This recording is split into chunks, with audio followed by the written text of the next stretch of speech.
¿Qué secretos esconde la era que precedió al diluvio? Entre sombras de un pasado casi olvidado, se levantan relatos de una humanidad que vivió en condiciones incomparables con las nuestras. Una época en la que el tiempo corría de manera distinta, las personas alcanzaban edades inimaginables y el contacto con lo celestial era más directo que nunca. Pero, ¿cómo era realmente aquel mundo desaparecido bajo las aguas? ¿Es posible imaginar un planeta donde el cielo protegía a la vida y no la castigaba? ¿Podría la longevidad humana haber sido el resultado de una Tierra cubierta por una atmósfera distinta a la actual? Las respuestas, aunque no definitivas, se encuentran entre las páginas de antiguos escritos y teorías respaldadas por investigadores. Muchos sostienen que una envoltura de vapor rodeaba el planeta, creando un ecosistema perfecto para una vida prolongada y armoniosa. Al colapsar esa capa en el evento del Gran Diluvio, no solo cayó el agua, sino también la estabilidad que aquella humanidad conoció. Según antiguos registros, antes del gran cataclismo, los hombres no solo vivían más tiempo, sino que también parecían tener una conexión más clara con lo sagrado. Se dice que figuras como Set, Enos y Lamec recibieron enseñanzas divinas, y que existía una forma de espiritualidad pura que se fue perdiendo con el paso de las generaciones. En medio de un mundo que prosperaba en conocimientos, habilidades agrícolas, construcción de ciudades y hasta expresiones musicales, la corrupción moral crecía a un ritmo aún mayor. ¿Te gustó esta historia? Si crees que más personas necesitan conocer este mensaje de esperanza, compártelo con tus amigos y familiares. Suscríbete al canal, activa la campanita y acompáñanos en los próximos vídeos donde seguiremos descubriendo los grandes relatos de la Biblia que siguen hablando a nuestros días. Déjanos tu opinión en los comentarios. ¿Qué parte de la historia de Noé te impactó más? La Biblia menciona que los hijos de Dios vieron que las hijas de los hombres eran hermosas, y tomaron para sí mujeres de entre todas las que eligieron. Este extraño pasaje ha generado debates durante siglos. Algunos interpretan que se trata de una mezcla entre lo divino y lo humano, lo que alteró profundamente el equilibrio del mundo. Además, hay quienes creen que la tecnología antes del diluvio estaba muy avanzada. Herramientas de metal, arquitectura imponente, registros orales de precisión y un entendimiento del entorno que superaba lo que se esperaría de civilizaciones tan antiguas. Pero todo esto fue barrido por las aguas. Lo que quedó fueron fragmentos, pistas sueltas, vestigios enterrados bajo siglos de silencio. Pero hay algo más impactante, la idea de que Dios hablaba directamente con los hombres. No a través de visiones, ni por medio de profetas, sino cara a cara, como con Adán en el Edén o con Noé cuando recibió las instrucciones para construir el arca. Era un tiempo donde el cielo no era distante, sino parte activa del día a día. En la próxima parte, veremos más sobre el entorno físico de aquel mundo anterior al diluvio y las señales que anunciaban el juicio venidero. La historia del mundo anterior al gran cataclismo se vuelve aún más inquietante cuando descubrimos que no solo los humanos poblaban la tierra. Existen registros antiguos que hablan de seres de gran tamaño y fuerza, conocidos como gigantes. Pero, ¿de dónde vinieron? Según muchos estudios, estos colosos nacieron de una unión prohibida entre seres celestiales y mujeres humanas, dando origen a criaturas temidas por su brutalidad y poder. Los llamados hijos de Dios no serían simples hombres piadosos, sino entidades espirituales que abandonaron su morada original. Seducidos por la belleza de las mujeres mortales, tomaron esposas entre ellas y engendraron una raza fuera del diseño divino. Estos descendientes, conocidos como Nefilim, no solo poseían tamaño descomunal, sino también una naturaleza violenta, lo que aceleró la decadencia moral de aquella generación. La aparición de los Nefilim trajo consigo una ola de violencia que corrompió todos los rincones de la sociedad. Donde antes había orden, surgieron caos y opresión. La maldad se multiplicó de tal manera que Dios decidió intervenir, pero no sin antes ofrecer advertencias y oportunidades de arrepentimiento. La historia de Noé, quien fue considerado justo en medio de una generación corrupta, se convierte así en un símbolo de esperanza y juicio. Para entender cómo llegamos a este punto de ruptura, es necesario retroceder a un momento incluso anterior a la humanidad, el conflicto que estalló en el cielo. Antes de que la tierra existiera, Dios creó a los ángeles, seres espirituales destinados a servirle y adorarlo. Entre ellos, uno destacado por su esplendor, su nombre era Luzbel, conocido también como Lucifer. Lucifer no se conformó con su posición de honor. La belleza que poseía le llenó de orgullo, y su deseo de poder lo llevó a maquinar una rebelión. Convenció a una tercera parte de los ángeles para que se unieran a él en su desafío al Creador. Su objetivo era usurpar el trono celestial y recibir adoración. Sin embargo, su plan fracasó estrepitosamente. El castigo fue inmediato. Lucifer y sus seguidores fueron arrojados a la tierra, convirtiéndose en Satanás y sus demonios. Desde entonces, se inició un conflicto invisible pero constante entre el bien y el mal. Aquellos ángeles caídos, ahora enemigos declarados de Dios, influencian al mundo a través de la mentira, el orgullo y la corrupción. Los Nefilim serían una de las manifestaciones más evidentes de esa intervención demoníaca en la historia humana. Seres nacidos de una transgresión espiritual, instrumentos del caos en una sociedad ya debilitada por el pecado. Su existencia fue uno de los factores clave para que el juicio divino llegara en forma de un diluvio que lo transformó todo.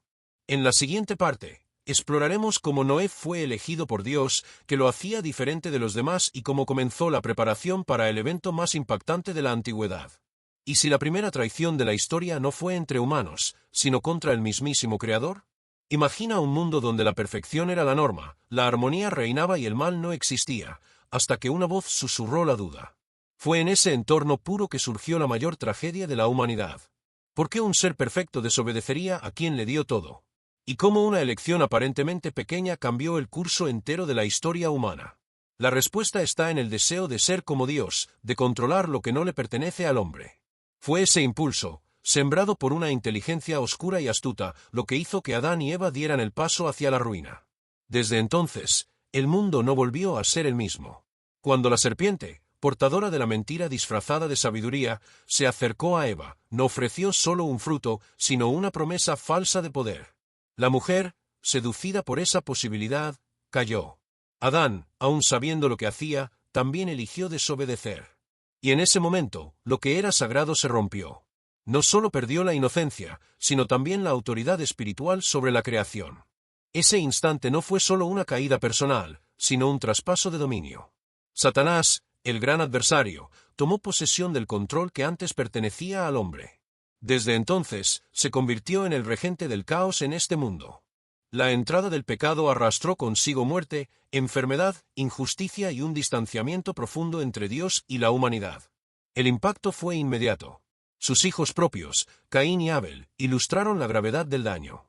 Mientras Abel cultivaba una relación sincera con Dios, Caín albergaba celos y orgullo. Cuando su ofrenda fue rechazada, no reflexionó ni cambió, eligió la ira, y con ella, el asesinato. Aquel acto, el primer derramamiento de sangre humana, selló el inicio de una humanidad marcada por la violencia. Dios, que ve el corazón, no ignoró el crimen.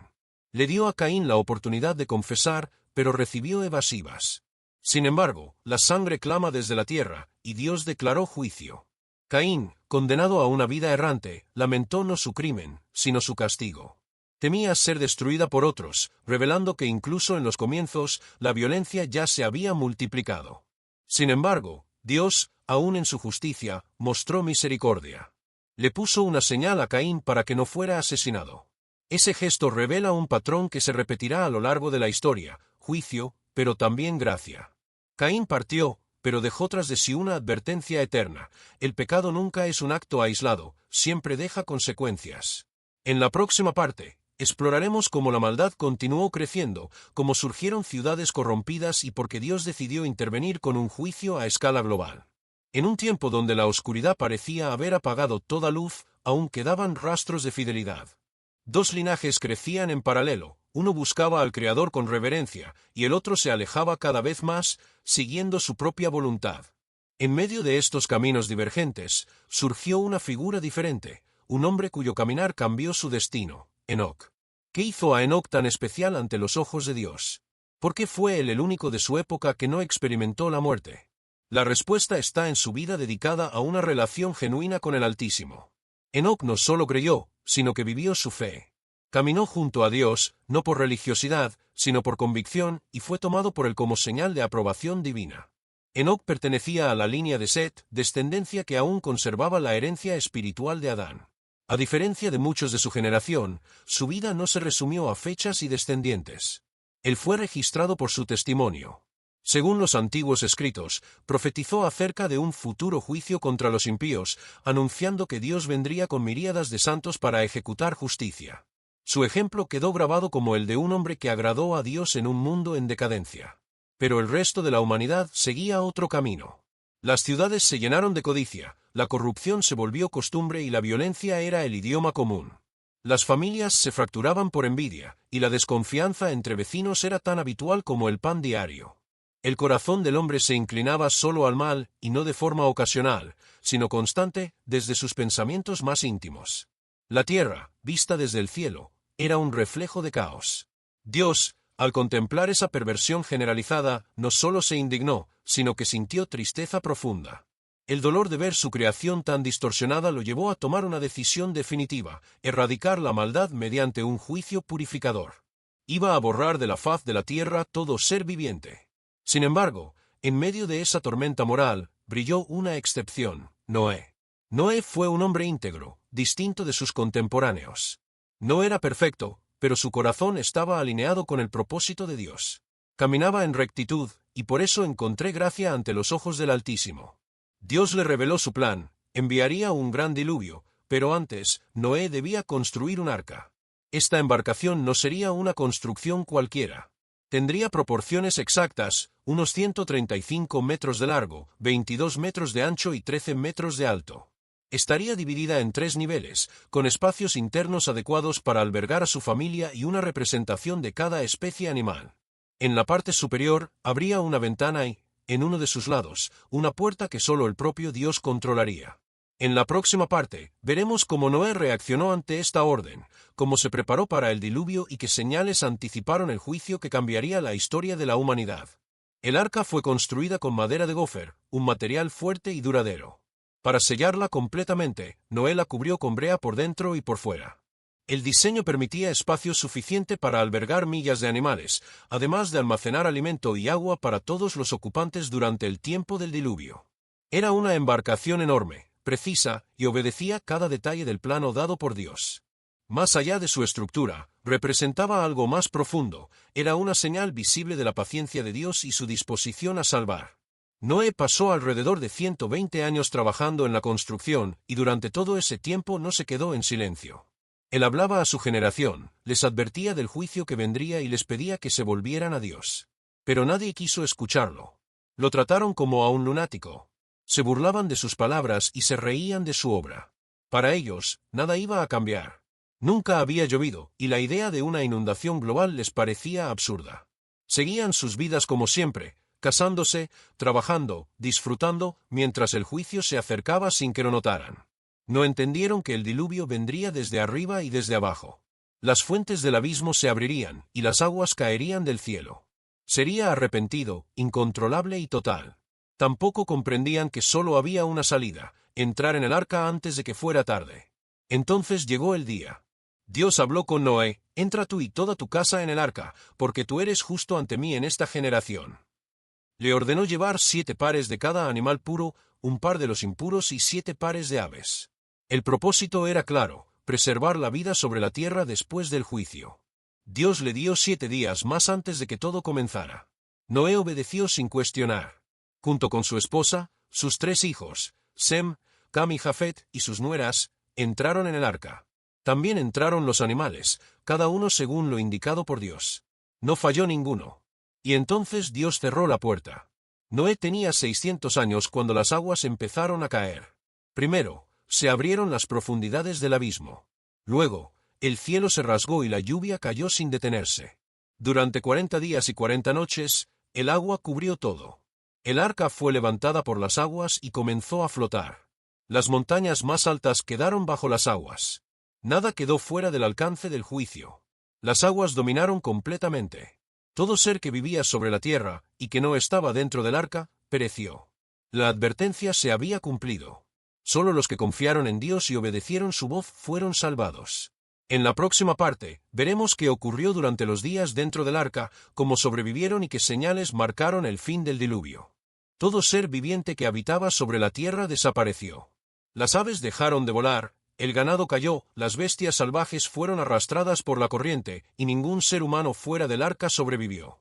Todo lo que tenía aliento de vida, todo lo que respiraba fuera del arca, murió.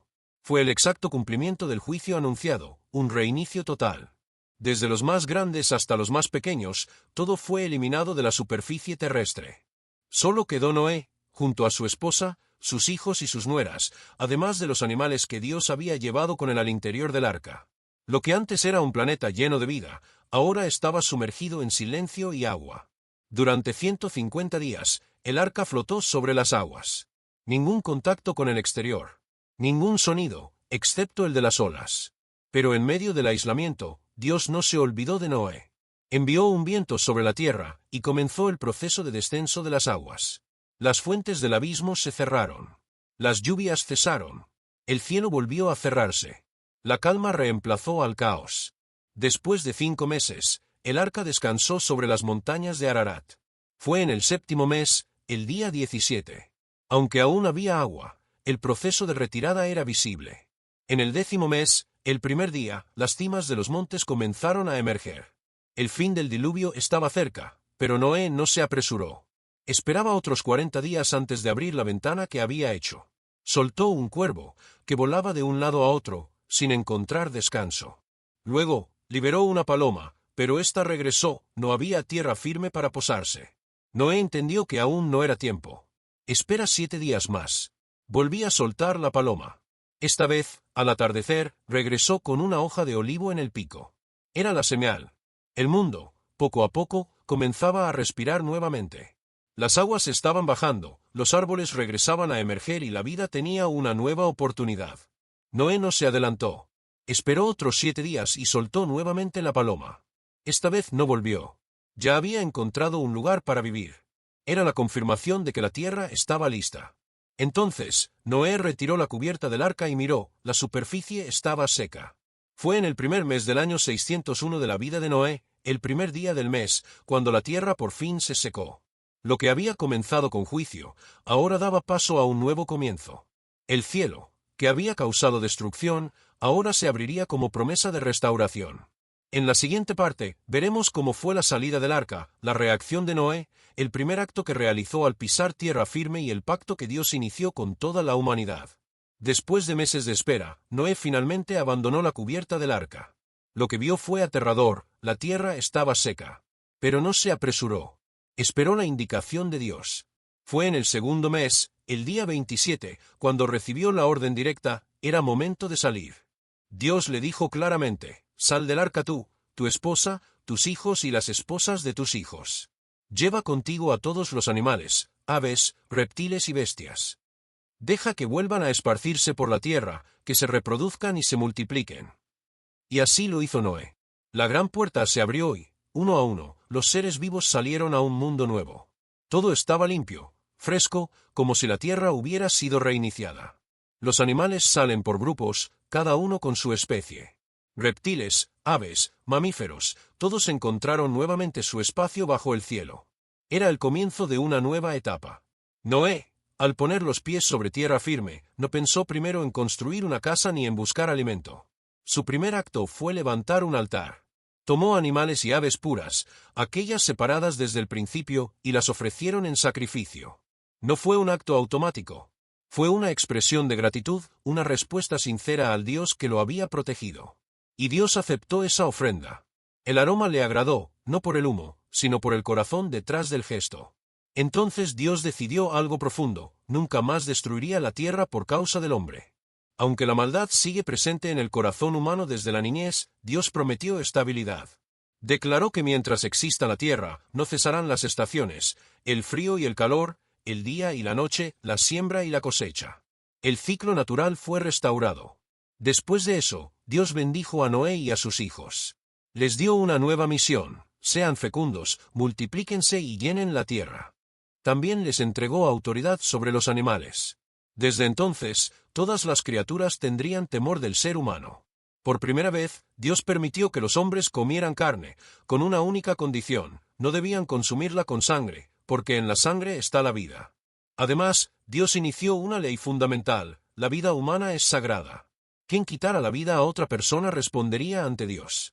Porque el hombre fue creado a mi imagen, dijo el Señor. La justicia no era solo una cuestión de equilibrio, sino de honra al diseño divino. Finalmente, reiteró su orden: fructificada y multiplicada. Llenen la tierra en abundancia.